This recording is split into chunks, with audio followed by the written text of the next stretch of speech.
Good evening aspirants, good evening to all of you, very good evening. आजच्या या evening सेशनमध्ये तुमचं सर्वांचं पुन्हा एकदा स्वागत आहे. आपण आहोत ड्रग इन्स्पेक्टर सिरीजमध्ये एक इम्पॉर्टंट बीट आपण स्टार्ट केलेला आहे एस्पायरंट्स, and that is haematology. Last लेक्चरमध्ये आपण प्लेटलेट्स आणि प्लेटलेटचे सर्व रोल्स कव्हर केले होते. आता आपण पुढे चाललोय की या तुमच्या हिमॅटोलॉजीमध्ये आपल्याकडे ब्लड थिनिंगची मेकॅनिझम आहे, आपल्याकडे ब्लड थिकनिंगची मेकॅनिझम आहे आणि आपल्याकडे ब्लड थिकनिंग अवॉइड करण्याची पण मेकॅनिझम आहे. आपले तीन पर्स्पेक्टिव्ह आहेत यामध्ये. लक्षात घ्या, आपलं जे या ठिकाणी जे डायरेक्शन आहे हे तीन वेगवेगळ्या अँगलनी जाणार आहे. सगळ्यात पहिल्यांदा अँगल असेल की बॉडीमध्ये ब्लड क्लॉट का नाही होत, हा पहिला अँगल आहे.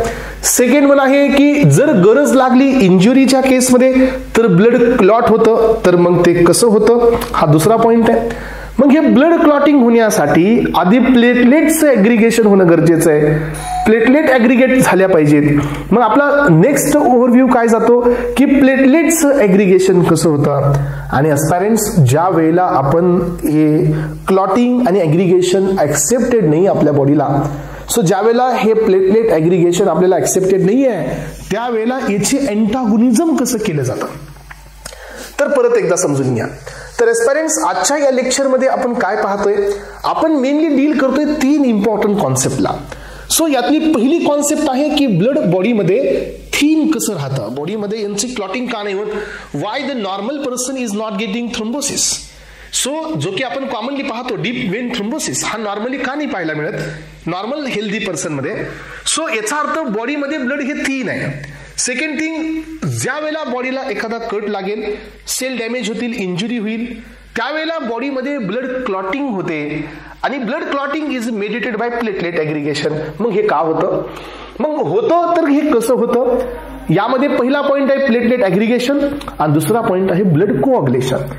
Platelet aggregation it means plug formation आणि ब्लड कोऑग्युलेशन म्हणजे मेश फॉर्मेशन. हे का होतं आणि हे आपल्याला कशासाठी पाहिजे, ज्या वेळेला आपल्या बॉडीमध्ये कुठली इंजुरी आहे, ब्लड वेसल रप्चर्ड आहेत, बॉडीमधून ब्लिडिंग होत आहे, हिमोरेज होत आहे, याचा अर्थ एक्सेसिव्ह ब्लड लॉस होत आहे, त्याला बॉडीमध्ये या गोष्टीची आपल्याला गरज आहे.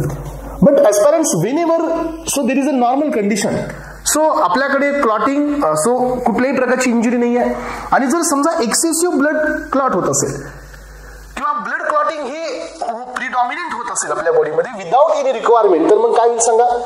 या केसमध्ये आपल्याला हे कोऑग्युलेशन थांबवावं लागेल. याचा अर्थ जिथं आपण प्लेटलेटला ऍग्रिगेट केलं होतं, कशासाठी, जिथं आपण प्लेटलेटला ऍग्रिगेट केलं होतं प्लग फॉर्मेशनसाठी, तिथं आपल्याला प्लेटलेट ऍग्रिगेशन इनहिबिट करावं लागेल. जिथं आपण कॅस्केड ऑफ मेकॅनिझम रन केल्या होत्या कोऑग्युलेशनसाठी, मेश फॉर्मेशनसाठी, तिथं आपल्याला त्यांना ब्लॉक करावं लागेल. याचा अर्थ आपला पर्स्पेक्टिव्ह वेगळा आहे. आपण आज काय पाहतोय, ब्लड थिनिंग.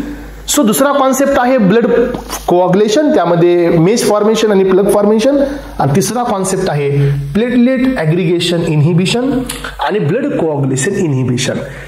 यानंतर हा सेक्शन येईल आणि या दोन्ही सेक्शनची क्लॅरिटी मिळाल्यानंतर तुमच्या माइंडमध्ये याच्याबद्दलची 100% क्लॅरिटी येईल.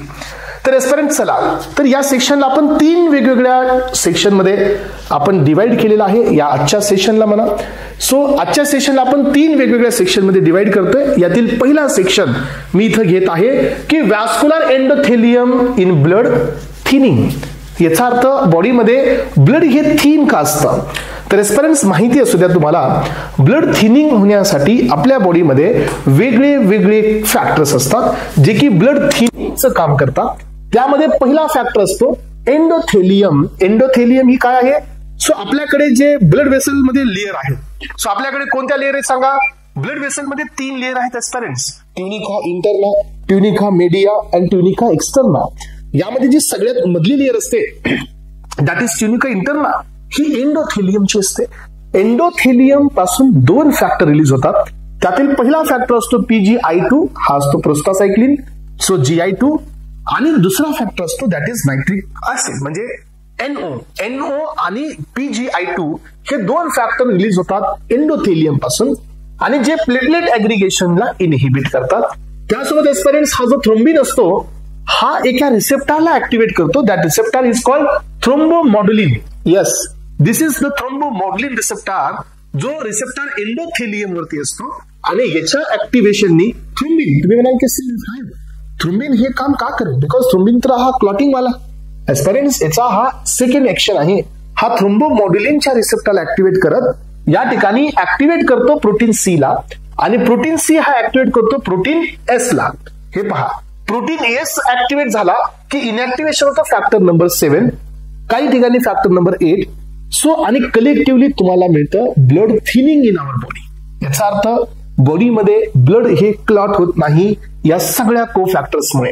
यातील पहिला आहे NO, सेकंड वन आहे PgI2, थर्ड वन आहे that is protein C, fourth one आहे प्रोटीन एस, आणि यामध्ये एस्पेरेंट एक सिंथेटिक पण आहे यामध्ये. सो हा आहे तुमचा ड्रोट्रेगोजिन अल्फा, हा एक सिंथेटिक आहे, रिकॉम्बिनंट सो टेक्नॉलॉजीने बनवलेला हा ड्रग आहे. सो झिग्रीस याला आपण म्हणू शकतो, हा तुमचा प्रोटीन सीचा एक सिंथेटिक ऍक्टिव्हेटर आहे. तर हे जे कॉम्पोनंट्स आहेत हे आपल्या बॉडीमध्ये ब्लडला थिन ठेवतात. म्हणजे नॉर्मली ज्याला ब्लड आपल्या बॉडीमध्ये आहे त्याला ह्यांना क्लॉट होऊ देत नाही. आणि जर समजा एक्सपिरियन्स असं झालं तर आपल्याला काय होऊ शकतं, जर पल्मोनरी जे आपल्याकडे सो कॅपिलरीज आहेत लंग्सच्या अराउंड मध्ये, तिथं जर ब्लड क्लॉट होत असेल तर आपल्याला पल्मोनरी एम्बॉलिझम होतं. हेच ब्लड क्लॉट जर आपल्या सेंट्रल नर्वस सिस्टम मध्ये होत असेल तर आपल्याला स्ट्रोक होतो. हेच ब्लड जर समजा हार्टच्या ब्लड वेसल मध्ये क्लॉट होत असेल तर आपल्याला आपल्याला मायोकार्डियल इन्फ्रॅक्शन होतं. मायोकार्डियल इन्फ्रॅक्शनमुळे पुढे जाऊन इस्चेमिया होतो. याचा अर्थ हे क्लॉटिंग आपल्यासाठी फेवरेबल नाही आहे. सो इन विवो म्हणजे ज्याला आपल्याला कुठल्याही प्रकारची इंजुरी नाही आहे त्या केसमध्ये ही क्लॉटिंग आपल्याला कधी गरजेची आहे, ज्या वेळेला आपण सफर करतो एखाद्या इंजुरी पासून. याचा अर्थ काय असणार, ही जी मेकॅनिझम आहे ही आपल्या बॉडीमध्ये त्यावेळेला रोल प्ले करेल ज्या वेळेला आपण इन विवो कंडिशन मध्ये आहोत आणि we don't need the blood coagulation त्या केसमध्ये. पण आता पुढे येतोय मी नेक्स्ट पॉइंट कडे. सो त्याच्यामध्ये पहिला बीट आहे तो आहे होमोस्टॅसिस आणि थ्रोम्बोसिस. तर एक्सपिरियन्स मला तुम्ही सांगा, ह्याची गरज आपल्याला कधी लागेल, why we need this action, ज्या वेळेला आपल्या बॉडीमध्ये जे ब्लड आहे हे कुठल्या तरी ब्लड वेसल रप्चर झाल्यामुळे त्यांची ब्लिडिंग होत असेल तर.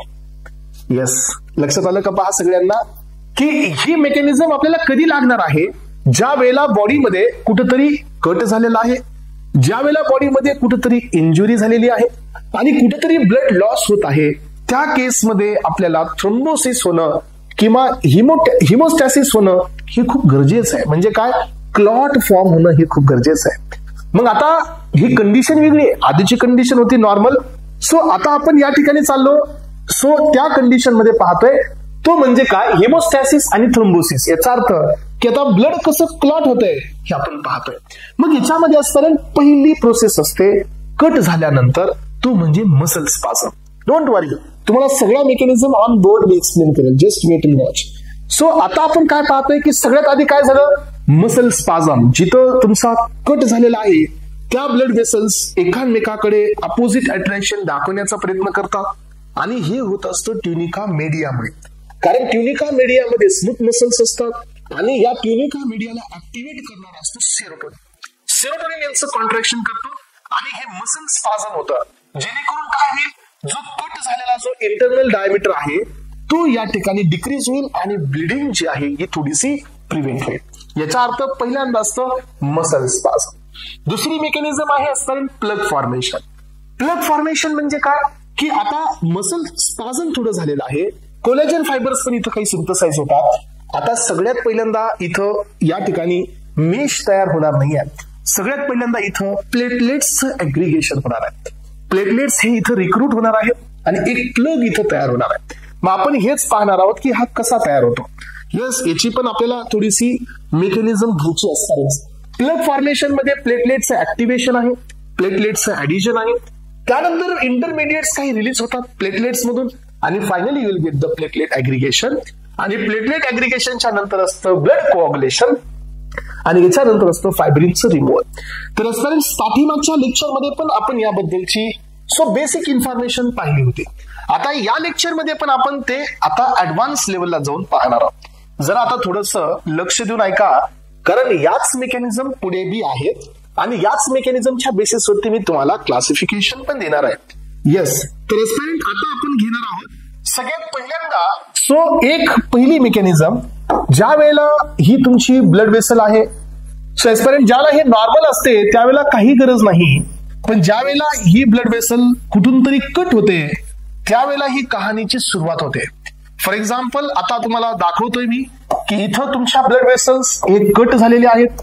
हे पहा, ही सगळ्यात मधली लेअर ही एंडोथेलियमची असते, जिथून तुम्हाला NO आणि PgI2 रिलीज होतात दोन्ही साईडनी. मग आता कट झालेला आहे तर यांचं काम असतं हे अशा प्रकारचे काही फायबर्स तयार करतात आणि हे असतात कोलेजन फायबर्स. पहिल्यांदा कोलेजन फायबर्स बी होतात. यानंतर ही जी सेकंड लेअर असते तुमची ही असते स्मूथ मसल. तर ही स्मूथ मसल काय होते सांगा.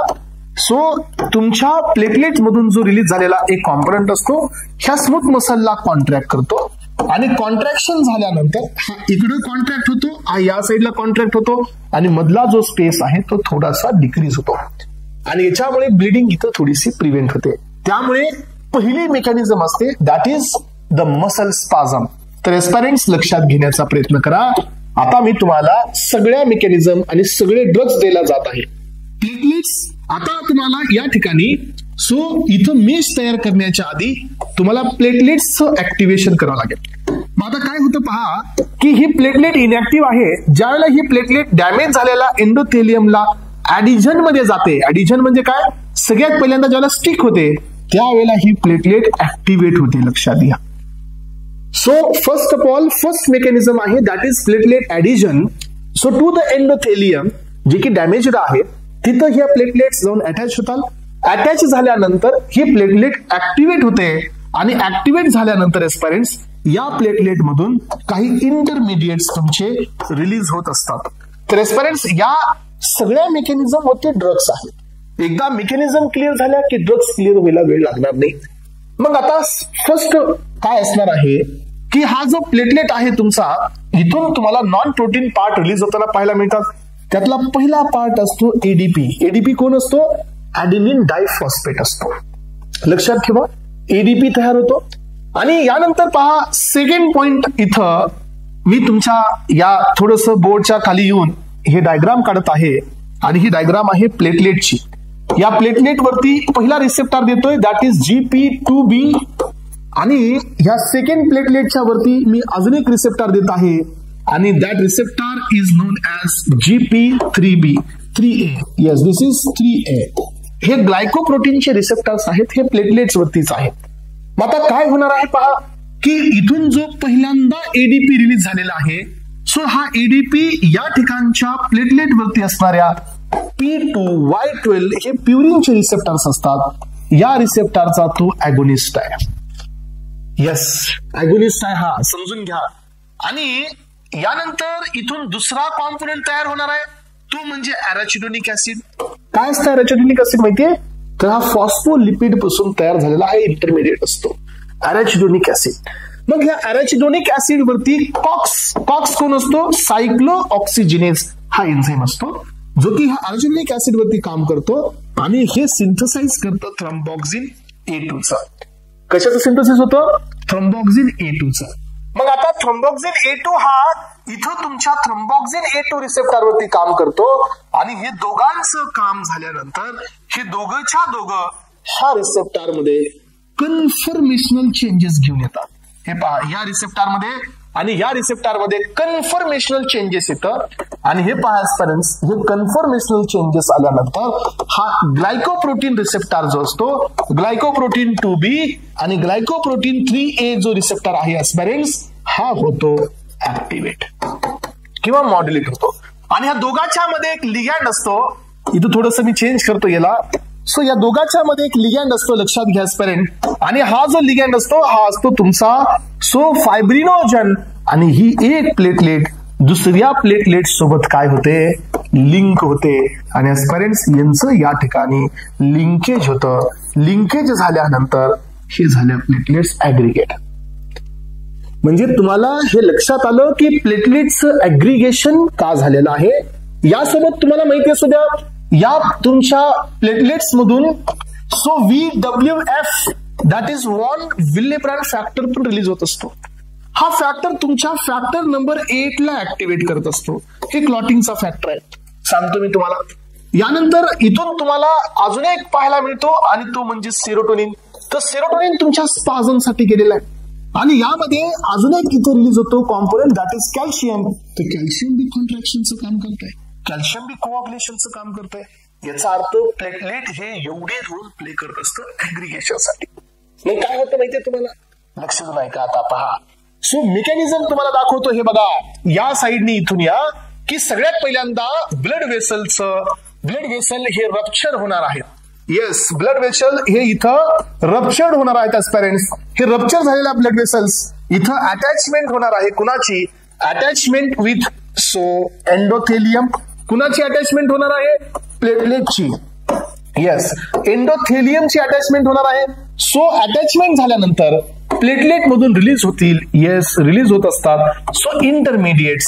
मग आता ह्या इंटरमिडिएट्स मध्ये कोण कोण आले, कुणापासून हे रिलीज होत आहेत, प्लेटलेट्स पासून ही रिलीज होत आहेत ऍस्पिरंट्स.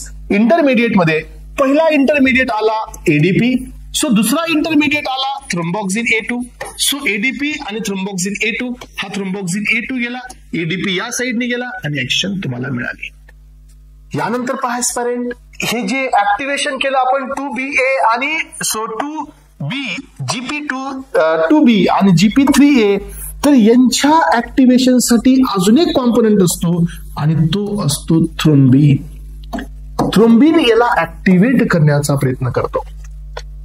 मग आता तुम्हाला ह्या गोष्टीवरून काय समजतं माहितीये की ज्या वेळेला इंटरमिडिएट्स रिलीज होतात, लक्ष देऊन ऐका ऍस्पिरंट्स, ज्याला इंटरमिडिएट रिलीज होतात त्यावेळेला प्लेटलेटचे दोन्ही जे रिसेप्टर्स असतात, ग्लायकोप्रोटीन 2B आणि ग्लायकोप्रोटीन 3A, हे कन्फर्मेशनल चेंजेस घेतात आणि याच्यामुळे एक प्लेटलेट ही दुसऱ्या प्लेटलेट सोबत लिंक होते आणि असं झाल्याच्या नंतर या ठिकाणी तुमच्या या क्लॉट जिथं कट झालेला आहे, या कटच्या जाग्यावरती तुम्हाला अशा प्लेटलेट्स रिक्रूट होताना पाहायला मिळतात. हे पहा, आणि जसं इथं नंबर ऑफ प्लेटलेटचं रिक्रुटमेंट वाढेल तर याला नाव द्यायचं ऍस्पिरंट्स प्लग फॉर्मेशन. यस, आतापर्यंत आपण पाहिलं की how body will form a plug ज्या वेळेला आपल्या बॉडीला कट होतो. मग ऍस्पिरंट तुम्हाला सगळ्यांना माहितीये पहा की आपण एक कंडिशन ठेवून चाललेली आहोत. कोणती, की जोपर्यंत कट होणार नाही तोपर्यंत प्लग फॉर्म होणार नाही आणि ज्याला कट होणार त्याला प्लग फॉर्म होणार. याचा अर्थ ही कॉन्सेप्ट आपल्यासाठी बेनिफिशियल आहे. Yes or no. पण जर समजा हा प्लग विदाउट कट होत असेल तर yes, this can be the possibility. असं होऊ शकतं की जर हा जो कट नाहीये पण तरी प्लेटलेट ऍग्रिगेट होत असतील तर देन व्हॉट हॅपन, काय होईल, आपल्याला थ्रोम्बोसिसचे डिसऑर्डर्स होतील. याचा अर्थ काय की जर हे प्लेटलेट जर विदाउट कट इथं ऍग्रिगेट होत असतील एखाद्या लोकलाइज्ड एरियामध्ये, तर मग आपल्याला या ठिकाणी ही कॉन्सेप्ट अँटागोनाइज करावी लागेल. या मेथडला, या मेकॅनिझमला आपल्याला काय करावं लागेल, ब्लॉक करावं लागेल. मग अशा केस स्टडीमध्ये आपल्याकडे कोणते ड्रग्स अवेलेबल असतात, तर या ड्रग्सला आपण नाव देत असतो अँटी प्लेटलेट्स ड्रग किंवा anti platelet aggregatory drugs. Anti platelet aggregatory drugs जे की प्लेटलेटचं ऍग्रिगेशन स्टॉप करणारे ड्रग्स आहे. मग तुम्ही मला सांगा ह्यांना कधी देऊ आपण, ज्या वेळेला कट झालाय त्यावेळेला देऊ का, नाही, मग तर जास्त ब्लिडिंग होणार. सो ज्या वेळेला नॉर्मल कंडिशन आहे, कट नाहीये पण प्लेटलेट विदाउट आवर रिक्वायरमेंट बॉडीमध्ये ऍग्रिगेट होत असतील तेव्हा द्या. मग आता तुम्ही मला सांगा how we can inhibit the platelet aggregation. हे कधी कळेल, ज्या वेळेला तुम्हाला हे समजलेलं असेल की प्लेटलेट ऍग्रिगेशन कुणामुळे होत आहे याच्यानंतर. सो मग आपल्याला या ठिकाणी आजपर्यंत पहिल्यांदा हे समजलं की प्लेटलेट हे ऍग्रिगेट कशामुळे झाले, ह्या मसल थोड्या एकामेकाकडे कॉन्ट्रॅक्ट झाल्यामुळे. याचा अर्थ हे सेरोटोनिन प्लेटलेट ऍग्रिगेशन मध्ये काम करतो. सेकंड थिंग, इथं जो एडीपी आहे हा प्लेटलेट मध्ये काम करतो. थर्ड थिंग आहे कॉक्स हा प्लेटलेट ऍग्रिगेशन मध्ये काम करतो.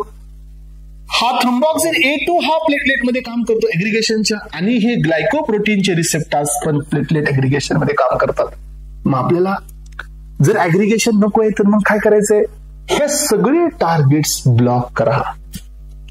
येस, मग पहा आपल्याकडे जे ड्रग्स आहेत प्लेटलेट ऍग्रिगेशन इनहिबिटर्स हे कोण आहेत? तर पहिला क्लास असतो एस्पायरेंट जो मसल कॉन्ट्रॅक्शन केलेला आहे, तर आपल्याकडे मसल रिलॅक्संट असतात. पहिला क्लास दिला इथं तो म्हणजे मसल रिलॅक्संट. कोण असतो हा क्लास? तर तो असतो फॉस्फोडायस्ट्रेस 3 इनहिबिटर. पहिला क्लास. याच्यामध्ये सिलॅस्टाझोल आहे आणि याच्यामध्ये डायपायरिडॅमोल आहे. हे दोन ड्रग्स आहेत जे काय करतात, ह्या फॉस्फोडायस्टरेजला इनहिबिट करतील तर सायक्लिक केएमपी वाढतो.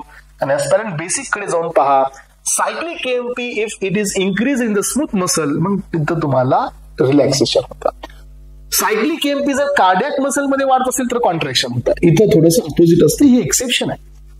मग काय झालं की फॉस्फोडायस्टरेजला आपण इनहिबिट करू तर ह्या मसल होणार रिलॅक्स होणार. तर काय होणार, हे इथं एकामेकाच्या क्लोज येणारच नाही आणि क्लोज येणार नाही तर एस्पायरेंट्स यांचं इथं कॉन्ट्रॅक्शन होणार नाही, प्लेटलेट ऍग्रिगेशन स्टॉप होईल.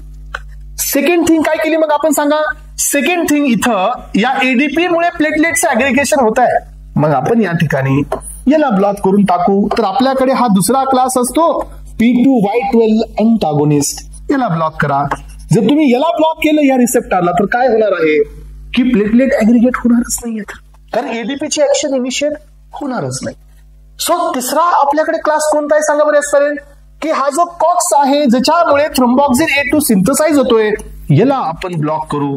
या ठिकाणी आपल्याकडे कॉक्स इनहिबिटर असतो. तर एस्पायरेंट स्पेशली या ठिकाणी ऍस्पिरिनचा ड्रग असतो.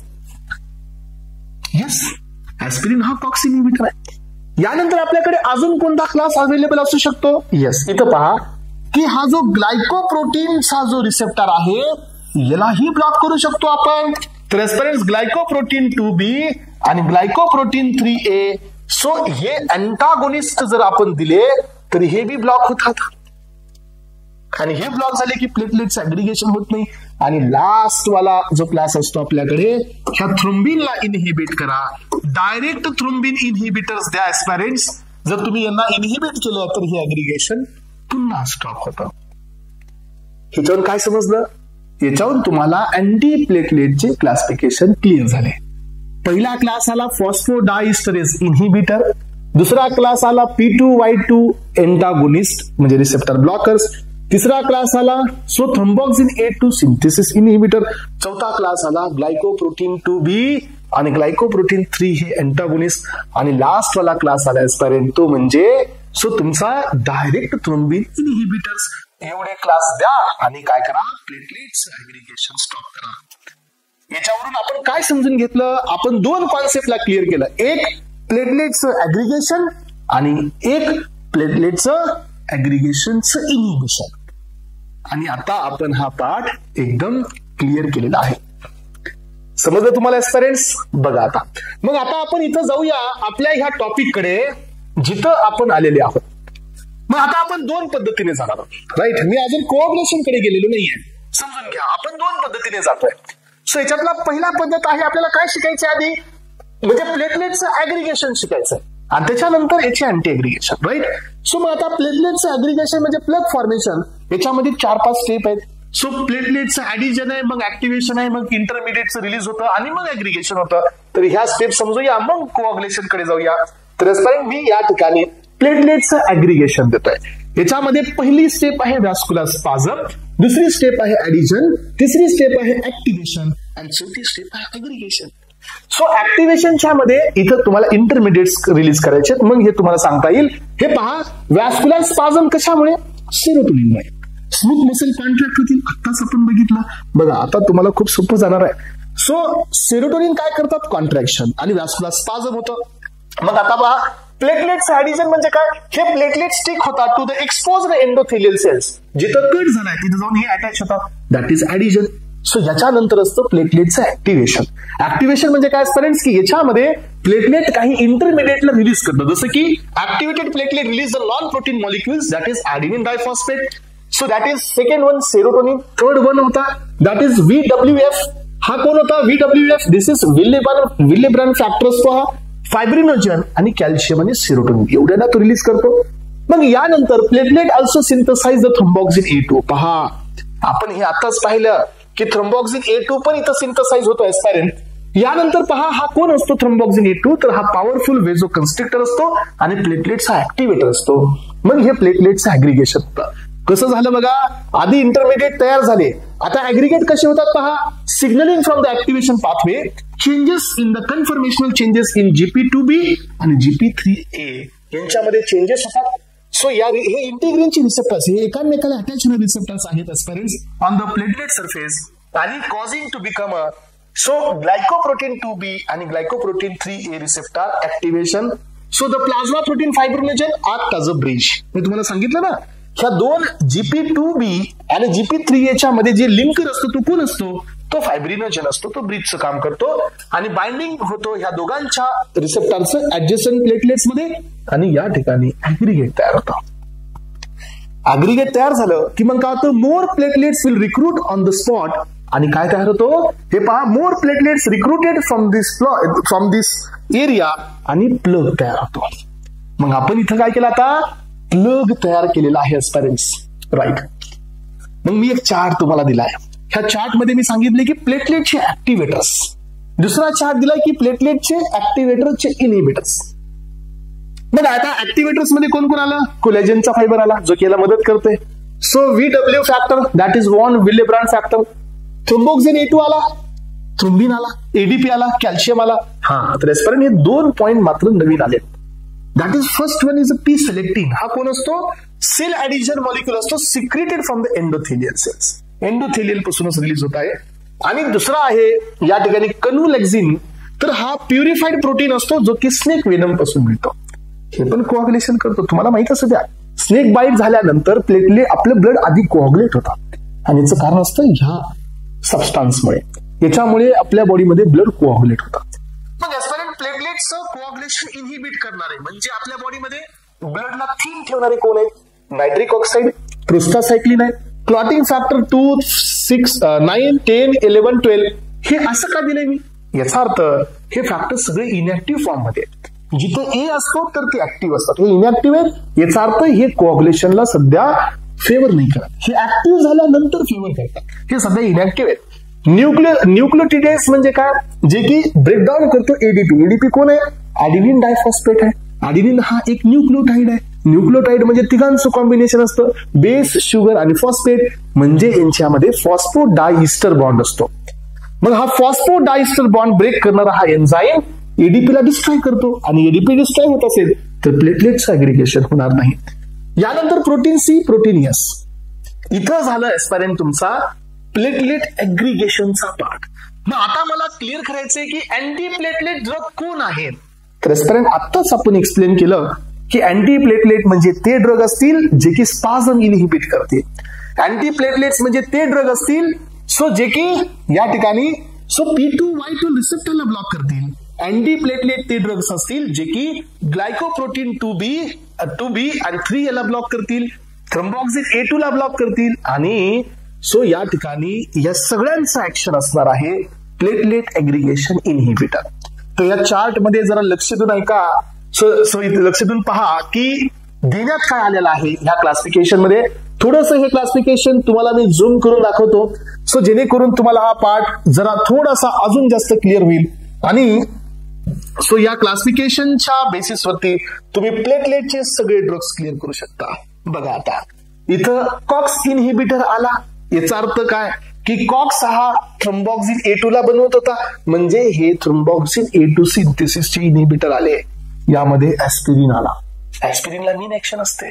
तुम्ही जर मेडिकल मध्ये असाल किंवा मेडिकल वरती जर तुम्ही पाहत असाल तर आपल्याकडे ऍस्पिरिन हा दिला जातो मायोकार्डियल इन्फ्रॅक्शन मध्ये.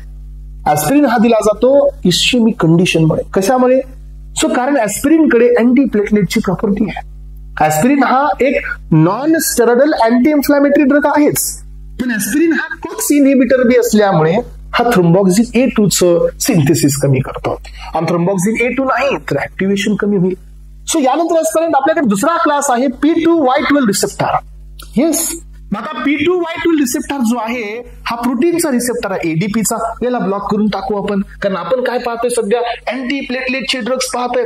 मग याच्यामध्ये आपल्याकडे 2 क्लास आहेत, रिव्हर्सिबल अँड इरिव्हर्सिबल. तर एस्पेरेंट पक्क लक्षात ठेवा, हे इम्पॉर्टंट पॉइंट असतो एक्झाम मध्ये. की इरिव्हर्सिबल मध्ये सो टिक्लोपिडिन, क्लोपिडोग्रेल आणि प्रासुग्रेल हे 3 ड्रग असतात. याचे प्रोनाउन्सिएशन थोडेसे हार्ड आहे, पण तुम्ही प्रॅक्टिस मध्ये घ्याल तर हे प्रोनाउन्सिएशन तुम्हाला इझी होतील आणि हे ड्रग्स तुमच्या लक्षात राहतील.